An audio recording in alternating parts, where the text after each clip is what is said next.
Hello বন্ধুরা, আসসালামু আলাইকুম। আজকে আমরা দেখব বাংলা লিংক অ্যাপ দিয়ে আপনি কিভাবে আপনার এনআইডি কার্ডের আন্ডারে কতগুলো সিম কেনা আছে সেটি কিভাবে চেক করবেন সেটা আমরা দেখব। তো আপনার ফোনে বাংলা লিংক অ্যাপটা ইনস্টল থাকতে হবে এবং লগ ইন থাকতে হবে। এরপরে আমরা বাংলা লিংক অ্যাপটা ওপেন করি।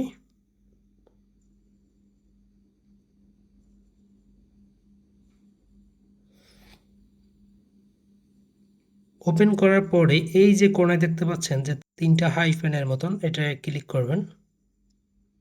এরপরে এখানে এই যে দেখতে পাচ্ছেন মাই সিম লিস্ট, এটা একটা ক্লিক করবেন।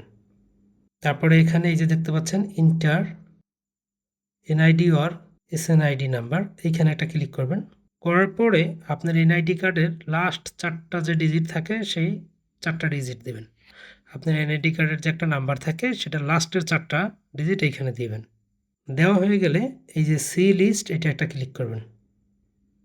এখন আমারটা আসছে, আমার এনআইডি কার্ডের আন্ডারে 3টা সিম আছে, এটা এখানে দেখা যাচ্ছে।